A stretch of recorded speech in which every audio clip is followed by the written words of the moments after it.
नाश्ता eating early morning. Rampur नामक गांव था। उसमें एक गोविंद नाम का व्यक्ति उस गांव में रहता था। उसकी पत्नी का नाम पद्मा था।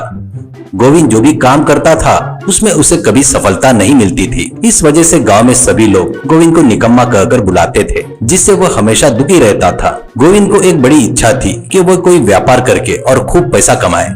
गोविंद ने अपनी पत्नी पद्मा से कहा, इस गांव के सभी लोग कहते हैं कि मैं कुछ नहीं कर सकता और मुझ पर हंसते हैं। मैं हर हाल में महान बनना चाहता हूँ ताकि एक दिन मैं उन पर हंसूं जो आज मुझ पर हंसते हैं। ऐसा कहा। पद्मा ने जवाब दिया, अरे सुनो, हमें कोई ऐसा व्यापार करना चाहिए जिससे इन लोगों को सबक मिले। उसने पूछा कि कौन सा व्यापार करना चाहिए। तभी उसको विचार आया कि गांव में एक भी नाश्ते की दुकान नहीं है। जो पंडित जी का होटल है वहाँ का नाश्ता बिल्कुल अच्छा नहीं होता। खासकर उस पूरी के बारे में कुछ कहने की जरूरत ही नहीं है। ऐसा कहता है। पद्मा ने सहमति देते हुए कहा, आप सही कह रहे हैं। पंडित जी के होटल का नाश्ता अच्छा नहीं होता, लेकिन गांव में एक ही होटल के कारण सबको वही खाना पड़ता है। आपका विचार तो बहुत अच्छा है, पर हमारे पास होटल शुरू करने के लिए पैसे तो नहीं है ना। यह सुनकर गोविंद भी सोचने लगा। तभी पद्मा अंदर गई,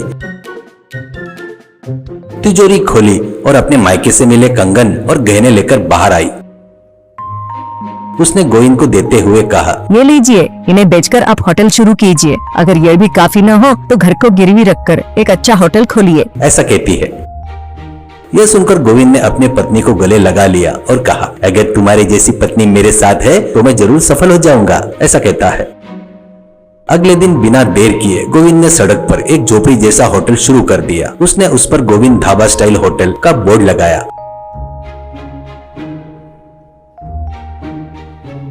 बोर्ड को देखकर लोग हैरान थे। एक आदमी ने गोविंद से कहा, होटल तो बहुत अच्छा लग रहा है। गोविंद ने जवाब दिया, टिफिन भी बहुत अच्छा है सर। ऐसा कहता है।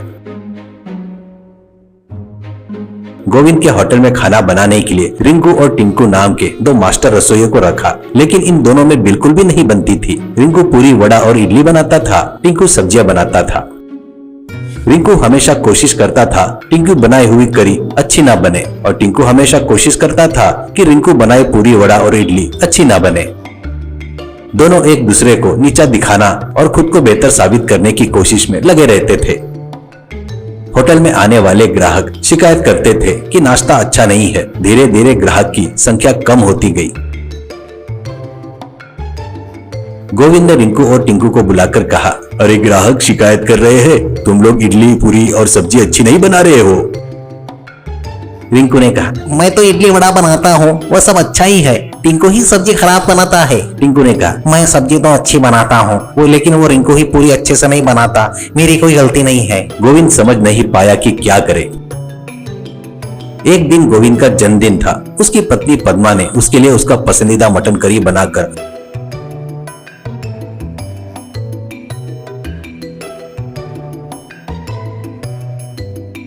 होटल में लेकर आई। होटल में कम ग्राहक थे और रिंकू टिंकू एक दूसरे की शिकायत कर रहे थे। तभी वहां पर एक ग्राहक आया और पूछा, क्या तुम्हारे पास होटल में पूरी है क्या? ऐसा पूछता है। रिंकू और टिंकू दोनों ने मिलकर कहा, नहीं नहीं, पूरी तो कब की खत्म हो गई, सिर्फ इडली है। खाना है तो खाओ। वह ग्राहक जाने लगा। तभी पद्मा ने उसे रोककर कहा, सर बैठिए, आपको पूरी चाहिए ना, मैं देती हूँ। ऐसा कहकर पद्मा अंदर गई। देखा कि सुबह की बनी हुई पूरी चूल्हे के पास पड़ी है। उसने वही पूरी ग्राहक को लाकर परोस दिया। ग्राहक ने थोड़ी सी पूरी का टुकड़ा खाया और कहा, अरे वाह, यह पूरी तो बहुत अच्छी है। इसे कहाँ बनाया गया? यह बहुत बढ़िया है। और आगे कहा, इस पूरी के साथ मटन करी होती तो और भी मजा आता। ऐसा कहा। पद्मा ने तुरंत जवाब दिया, सर मटन करी भी है, क्या मैं परोसूं? ऐसा कहा। ग्राहक ने हाँ कहा और ग्राहक ने मटन करी के साथ पूरी खाई और खूब तारीफ की और उसने पैसे दिए और चला गया। यह सब देखकर गोविंद और पद्मा को एक नया विचार आया। उन्होंने तुरंत रिंकू और टिंकू को बुलाया और कहा, तुम्हारी अब यहाँ कोई जरूरत नहीं है, तुम जा सकते हो। अगले दिन उन्होंने होटल के सामने एक बोर्ड लगाया जिस पर लिखा था, मटन पूरी के साथ नाश्ता केवल 6 बजे उपलब्ध रहेगा, उसके बाद आने पर नहीं मिलेगा। यह देखकर गांव के लोग हैरान हो गए। ये क्या, सुबह 6 बजे मटन करी पूरी का नाश्ता?